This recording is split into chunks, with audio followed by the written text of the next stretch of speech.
Now we're really happy we have Arkansas Senator Tom Cotton with us tonight. Senator, now the issue of crime and our under-incarceration problem have been really big on your list to address in the U.S. Senate. What do you make of what we're seeing tonight with the facts as we know them tonight? Well, Laura, it's another horrifying string of crimes in Memphis. The people of Memphis deserve much better than what they've gotten from their city government in just the last few days. You've seen these crimes. So that's reflective of crime going back in Memphis for a long time. It's reflective of crime in big cities across America.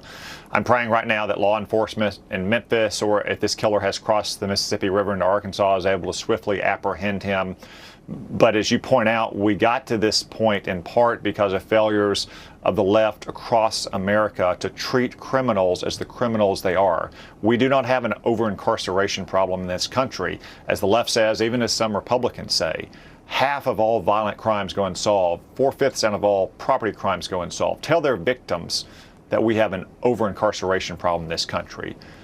Killers like the one we see tonight are depraved sociopaths. They need to be locked up or they need to be executed. That's the way to keep our citizens safe from these criminals. Now, Senator, Speaker Pelosi today kind of revealed what her goal is after the midterms if the Democrats manage to stay in power. Watch this. We just passed the assault weapon ban in the House of Representatives. If we just win 2 more senators who share our view in this next election, we'll be able to pull back that filibuster and pass the background check legislation and, again, the assault weapon ban and make the world safer. Senator, that's what's going to happen if people keep voting for Democrats. Innocent Americans will be deprived of their ability and of their weapon of choice to use for self-defense. And more depraved criminals will be released onto the streets. That's what happened here tonight. This man should be behind bars. He was let out in 2 years instead of 3. 3 is a joke for a sentence in the first place. Think about what Nancy Pelosi is saying.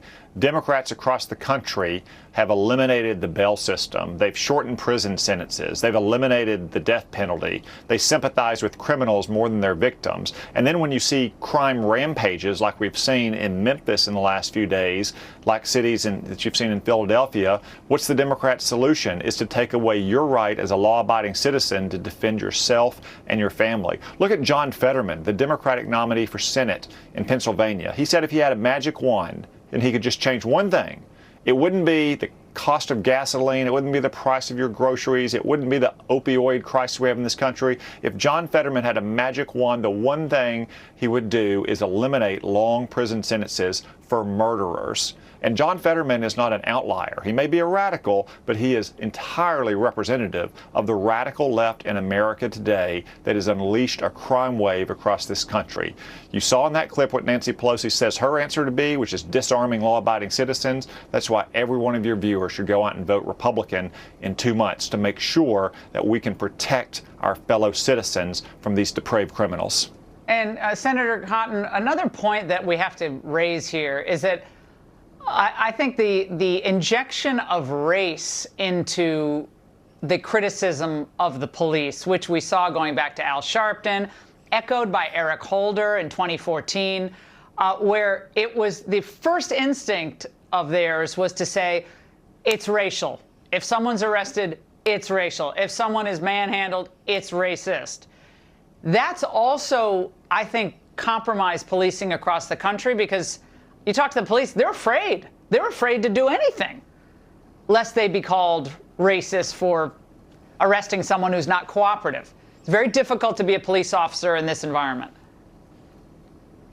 It's incredibly challenging to be police today, Laura. I talk to police officers all across the country, and they worry very much that mayors or county executives or governors will not support them when in the heat of the moment they have to use deadly force. They want accountability for anyone who acts inappropriately, but they don't want politicians jumping to conclusions and throwing them under the bus. We should back the men and women in blue. They are the only thing that stand between you and your family and these criminals like you see tonight in this rampage across the city of Memphis. And in fact, the people who are most harmed by this crime wave are likely to be minorities. Memphis is a majority African American city. Look at what they've had to deal with, not just in the last few days, but in months and years of rising crime. The same is the case in so many cities across America. The Democratic left has failed African Americans where crime is rising in their neighborhoods. That man that killed Eliza Fletcher was apparently terrorizing his own community, the apartment building he lived in. Where were the police officers, black, white, Latino, or any other race, to protect those citizens? They deserve better from their elected leaders.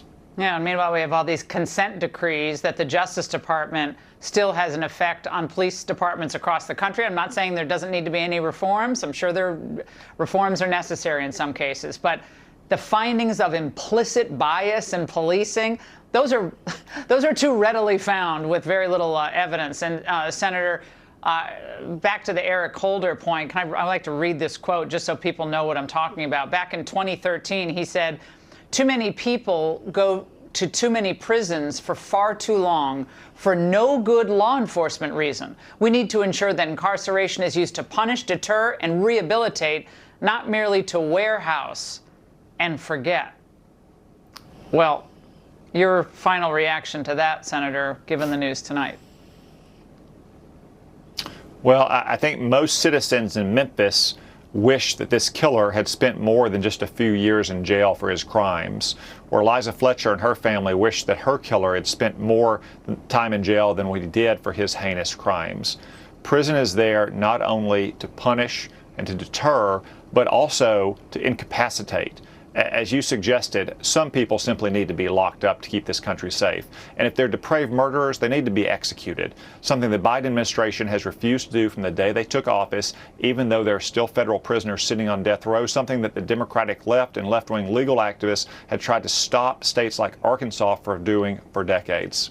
Yeah, people keep voting Democrat. This is what they're going to get, sadly. More crime and more depravity across the country. Senator, thank you tonight. Now, nowhere